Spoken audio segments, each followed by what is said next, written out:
The last thing he said to this boy, to this man, and to any of us was, take it to the farmer. I think Uganda is doing a big job. I see the leadership committed to ensuring that agriculture is brought back afore.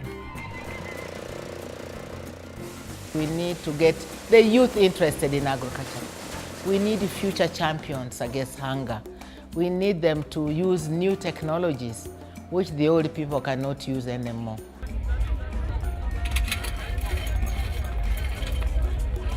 I thank them for the new technologies.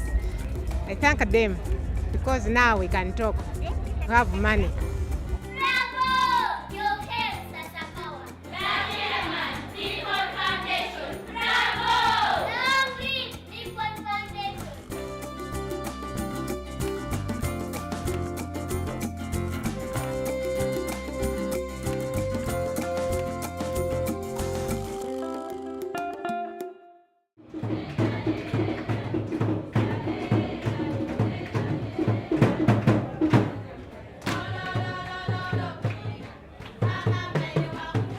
These pupils are celebrating the life of Norman Borlaug.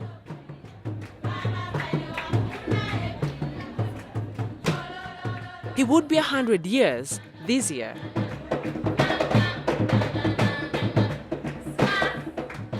They don't know him, but they've heard of the agricultural legend, the father of the Green Revolution. The man who saved 1 billion lives.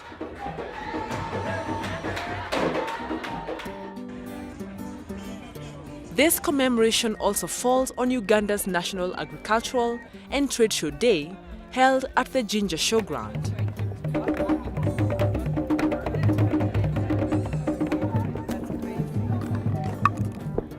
Uganda is one of the beneficiary countries of Norman Borlaug's efforts to increase food production.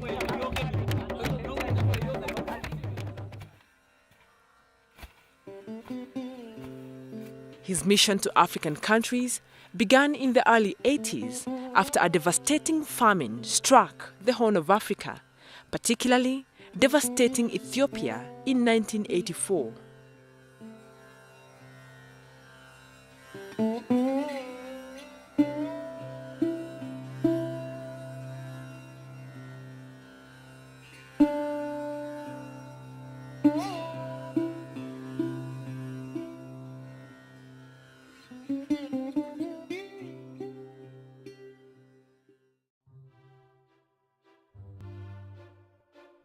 Norman was born to Norwegian parents who later migrated to America. Borlaug was a graduate in pathology and plant genetics from the University of Minnesota and a biologist by profession.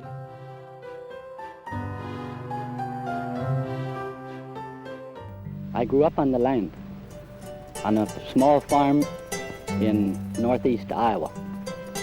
Life was not always easy. I experienced the economic depressions of the 1930s. And from this experience, I felt that families on the land needed help from scientists, and I dedicated my life to science, and especially to food production. He came to the spotlight after pioneering a research initiative in Mexico, India, and Pakistan.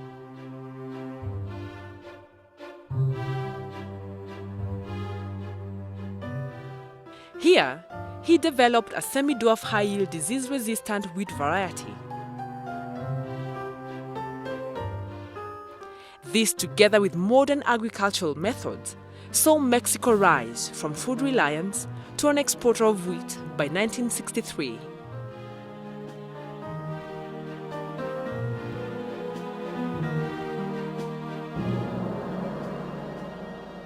He took these new varieties to Pakistan and India, where yields doubled. This transition from starvation to food security is what would then be termed to as the Green Revolution.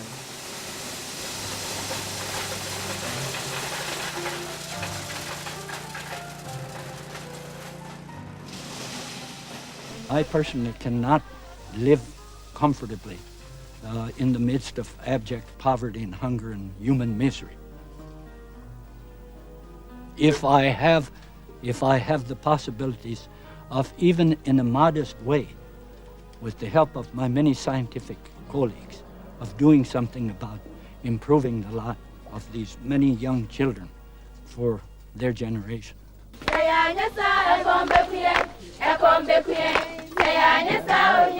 This is a new experience for me here south of the Sahara, but I see the same fire now beginning to burn. I call this setting the grassroots on fire. I call upon you, Norman Ernest Borlaug, to come to the rostrum and receive the diploma and the gold medal of the Nobel Peace Prize for 1970. This triumph saw him a recipient of world's most coveted awards, like the Nobel Peace Prize Award in 1970. This was just one in his lifetime. Others followed, like the US Presidential Medal of Freedom, awarded to him in 1977, the Public Warfare Medal in 2002, including the Indian Padma Vibhushan in 2006, which would become his second highest civilian honor. His achievements prompted the late Roichi Sasakawa, the Japanese philanthropist, to set him a challenge. Sasakawa asked why similar methods used in Asia and South America could not work in Africa. Though at first reluctant, Dr. Borlaug took up the challenge, and with funding from the Nippon Foundation, Sasakawa Africa Association began. Another partner would be Jimmy Carter, former US president. His contribution and the Carter Centers was policy advice to national political leaders with the provision of fertilizers. It's a private group of people. Our hope is to alleviate the starvation in Africa.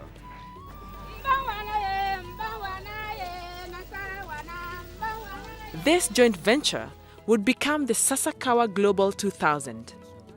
The association was on a mission to liberate African countries from hunger through the use of high-yield crops and better food production techniques among small-scale farmers. 14 African countries were involved over the next 2 decades. Borlaug would be the president of the association until 2009, when he died at the age of 95.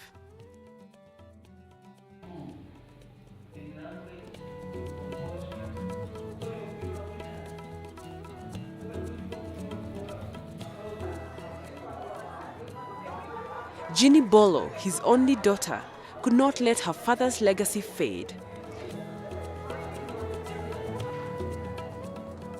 She took up the challenge to help promote her father's dying wish to take it to the farmer.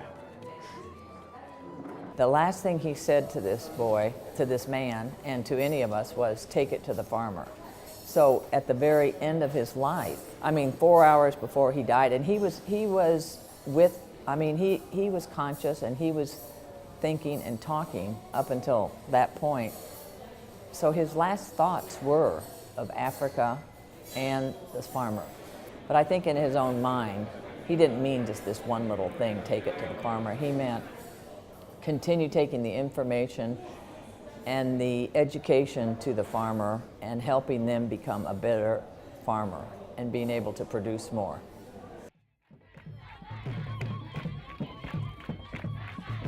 Yohei, son and the successor to his father, Roichi Sasakawa, follows suit in living his father's dream and continuing the legacy.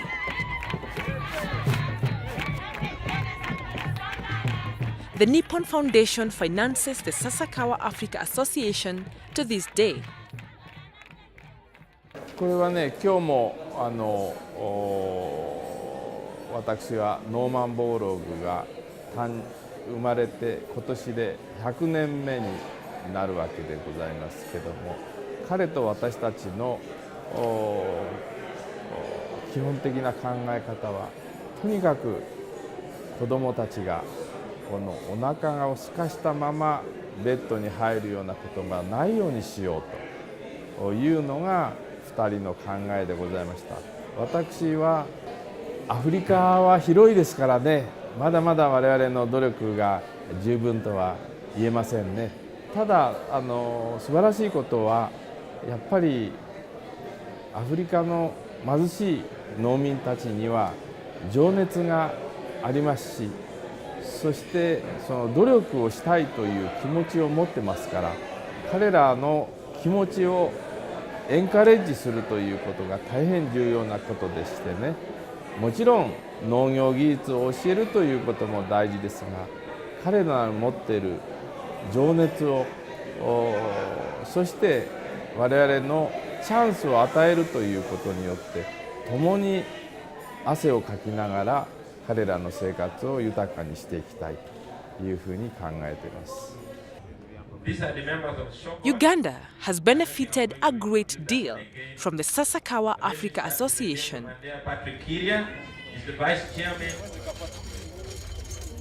Since the Take It to the Farmer initiative commenced, food production in Uganda has gone up 6 times. This is attributed to introduction of high-yield seeds, fertilizers, and good agronomic practices, also helping to train government extension services.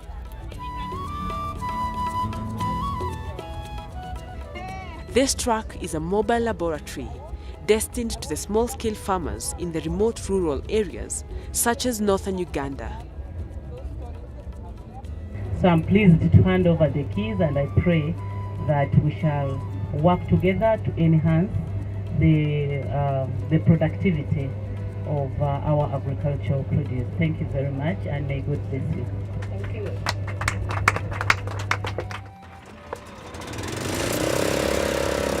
Besides the mobile laboratory, there are more machines locally constructed that assist farmers during the post-harvest stage.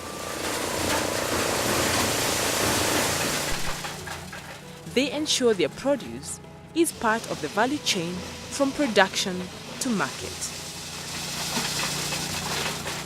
Way of bringing it to the farmers, because now the machines are being brought to the farmers instead of the farmers coming to the machine. And I think this was a very effective strategy which we are now using in Sasakawa. We will see a range of the technologies we have already introduced in Uganda and other countries. This is for harvesting grains. Then we have the threshing, the cleaning, the maize shellers, and later we'll see some of the strategies for food safety and quality control. Florence Karinache is a small-scale farmer. She lives in Bujiri, some 100 kilometers from Jinja town. She has farmed since her childhood, and before Sasakawa reached her village, she went about her farming using traditional methods. The new technology has come through for her in a big way. She has also learned how to preserve her produce safely from rodents and weevils.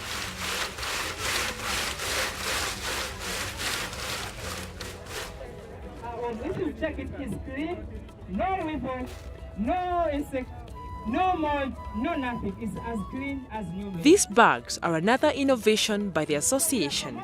Since she started using them, she is assured of longer-lasting foodstuff, lasting until the next harvest. This super grain bag, it does the same.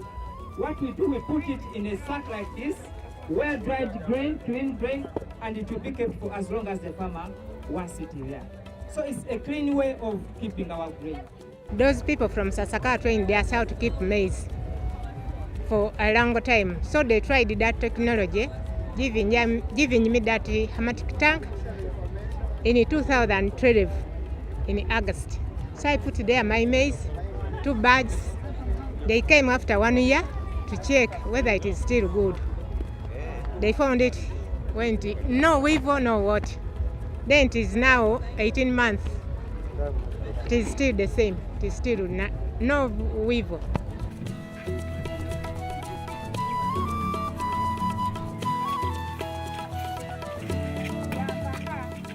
In Bujiri, more farmers have advanced their old methods.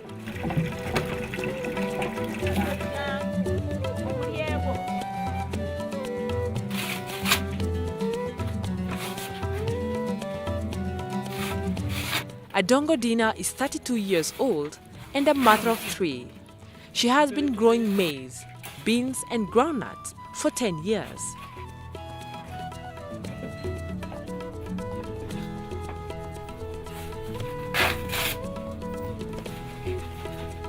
Since she participated in the training, her yield has more than doubled.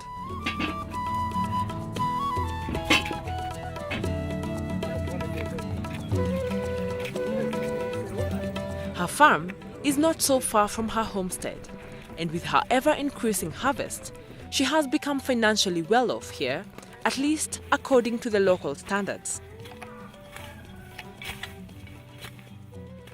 Kati tulima nti nima business kati nga 1 acre njagala mu nsawo nga 2.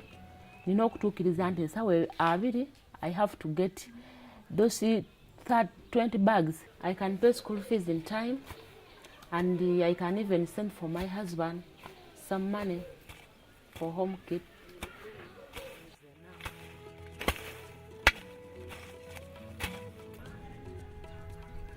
This center is yet another of Sasakawa's projects.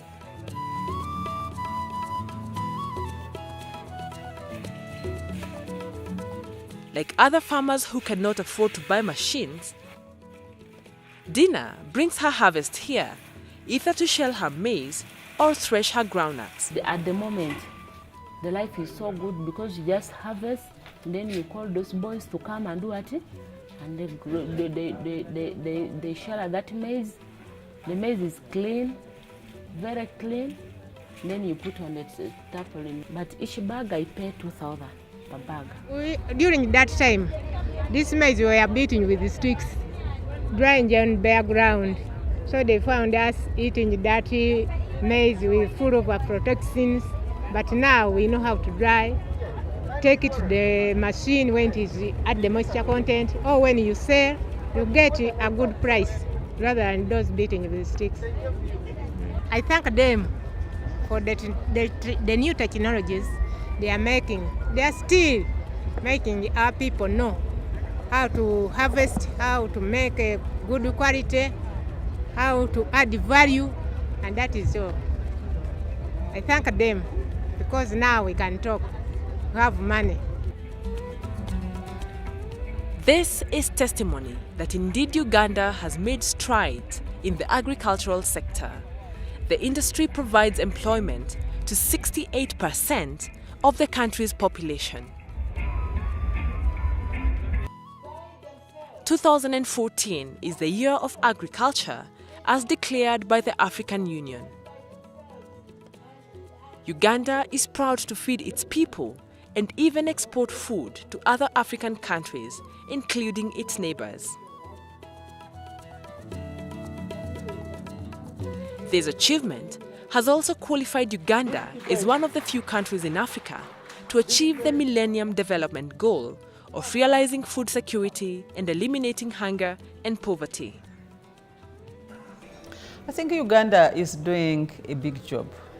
I see the leadership committed to ensuring that agriculture is brought back to a fore. 2015, which is next year, they should be able to get the MDG target. So they have to work harder to ensure that they do that. But they have already moved a big step. And they are decreasing the percentage of having hunger. They call it having hunger by 2015. And after 2015, we shall have what we call post-2015 development agenda, because we must move into something else. We have to set new targets. And Uganda must ensure that as they move beyond 2015, they are able to tell their population that, look, we did well, now let's do better.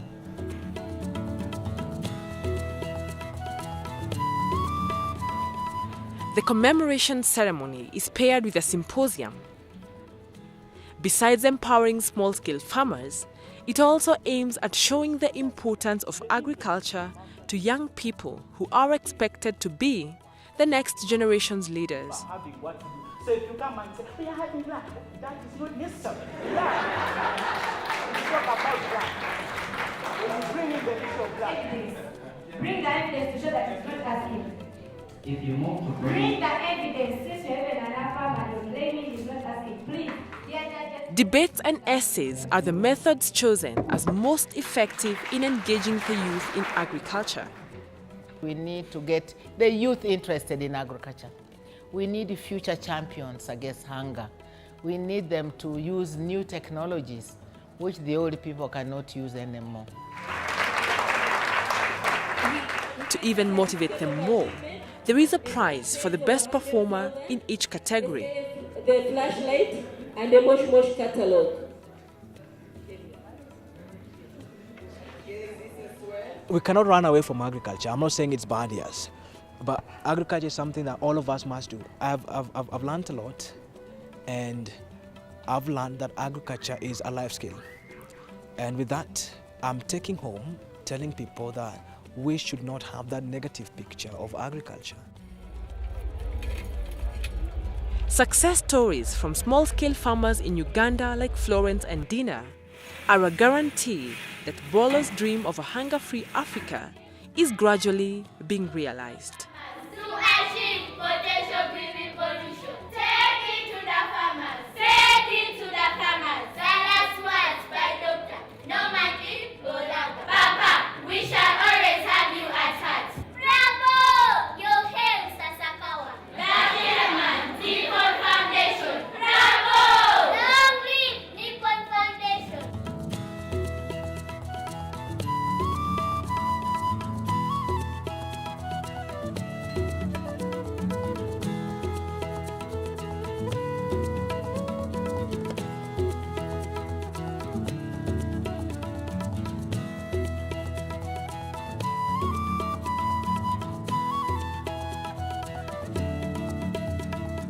Thank you.